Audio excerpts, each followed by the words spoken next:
Hey guys, it's Ben. Welcome back to my channel. In case you're new here, I like to do reviews on some of my favorite 3D Blu-ray titles and on occasion some 4K titles as well. So today I'm going to be doing a really quick review of Spider-Man Into the Spider-Verse. This is the 4K, 3D, and regular Blu-ray with bonus disc combo pack. I got this one imported from India. India and France are notorious for their 4K 3D combos, but I like getting the ones from India because, as you can see, everything is in English, even on the back here. So you're not deciphering through a foreign language. Comes with this slip over here. Comes in a 4K Blu-ray case. Got some really cool art here. That's the 4K disc. We got the 3D disc right there. That's the regular Blu-ray, and then a bonus disc there that I haven't looked into yet. But basically, I just wanted to make this real quick. I saw a couple reviews on the 3D quality of this movie, and they were saying that it's not that great. And I was a little shocked and worried because I saw it in the movie theater, and I thought it was pretty good, a lot of depth. But I was skeptical because the last Sony release that I got on 3D Blu-ray, I believe, was Venom, and I wasn't very impressed with that one. It had a few good standout scenes, but for the most part, I thought it was kind of flat. So I wasn't expecting much with this. I watched this, and I've got to say, this is a must-own 3D title. I was totally blown away. I feel like the experience was even better than it was when I was in the movie theater. Now, the first time I watched this at home, I streamed it through my Apple TV, watching it in 4K Dolby Vision with Dolby Atmos sound. So I didn't think it could get better than that. The colors in the HDR really popped on the 4K version. The 3D version, I didn't notice that much of a difference with the colors. I mean, a little bit, yeah, I'm not gonna lie. The HDR was a little bit more poppier on the 4K disc, obviously. But if you turn your settings to vivid when you're watching the animated version of this in 3D, I'm pretty sure you're gonna get that same punchy color feel.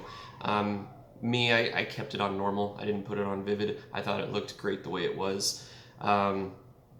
This movie has very, very, very awesome depth throughout the whole movie, and not just your standard like conversion depth. Like, no, I mean, you have total separation of objects, and because of the type of animation that it is, I mean, there's layers and layers of it. And then there's more pop-out effects than I remember too. For instance, it first started with, well, anything with the comic book dialogue boxes that come out, obviously all of those kind of stand out on the screen, but then I really started to notice the pop-out during scenes like the first battle that he has with the Green Goblin. There's a lot of pretty good pop-out scenes there. There's a ladder that he throws at Spider-Man, and the ladder starts to come out of the screen. I thought that was pretty cool, but then it gets a lot better too, like all throughout the movie, especially any of the scenes with the female Doc Ock, and any of the scenes involving that, I don't know what it's called, the dimensional portal or whatever, the thing that brings all the spider people together. With Doc Ock, the first scene where the grungy looking Spider-Man fights Doc Ock, I mean, her tentacles are all over the place. There's even a scene where it literally looks like it's coming off the screen at you.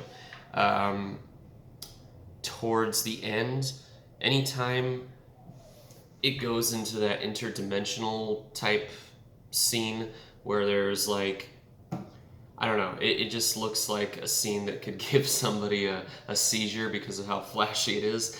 Any of those scenes are also extremely done well. Like, just so much depth, it really puts you in it. It almost feels like a VR experience at times. So with the 3D on this one, I'm not going to go too much more into it because I could sit here all day and list different scenes that I liked about it, but you got to watch it for yourself. I mean, it has grade A, 5 out of 5 star depth throughout the whole thing. Pop, I'd probably go with 3.5 stars for the pop. I thought that there was a lot more than there was the last time I saw it in the movie theater, so I was really, really pleasantly surprised about that. But objectively speaking, the pop isn't as good as the depth in this movie. But nevertheless, there's a lot of it. It's pretty good. So 3 stars, 3.5 stars out of 5 for the pop. Now then, when it comes to the audio, you take a little bit of a downgrade here, but it's really not bad at all for a DTS track. This is 5.1 DTS HD Master audio, whereas with the 4K disc you have your Dolby Atmos. I'm not gonna lie, the Dolby Atmos was amazing when I was watching the 4K version of it. Really, really punchy, loud bass. It really gave my subwoofer a run for its money, and clear distinction between channels, a lot of good panning effects, some pretty decent height channel effects as well. The DTS track on this is actually pretty good. It seems like they didn't sacrifice anything with the bass levels there. I mean, my floor in the living room still rumbled. The panning effects were still good. The dialogue was crisp, clear. I never had to adjust any speakers. The only thing missing out of it is the overhead ceiling effects, So you get a little bit of a downgrade there. But, I mean, for a DTS track, I'd give this one 5 stars, 5 out of 5 stars. So I was very impressed with it. In case you don't know or haven't seen any version of the movie yet, this one is in 2x39 widescreen, so you will have black bars on the top and bottom. Didn't bother me at all. Like I said, the 3D was just very immersive in this, so I forgot about the black bars. It's just under 2 hours long, so we're putting this at 1 hour and 52 minutes. I think it's a kid-friendly movie. I mean, I guess other people have different standards for what they want their kids to see and whatnot, but my son liked it. And I want to say he was 9. No, he was 10 at the time when we saw it in the theater. So, I don't know, I definitely think you should pick this up. You can import this pretty much anywhere. I've seen a lot of countries have it. I think Spain, Mexico, Germany, France, India, and I'm pretty sure they're all region free. I know this one was from India. This one is a bit more expensive because everything in India, it's more expensive importing it here.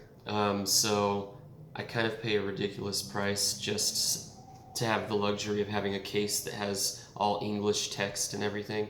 So you can get this off eBay, and I'll try and leave a link at the bottom here. This one was, I think, $50 or $53, but you could also get the standard 3D version for somewhere around $30 or $35 as well. Definitely worth the import. So, that being said, I think the 3D version is way better than the 4K version on this. If you have any questions, if you have any comments, please feel free to leave them. Have a great day, guys.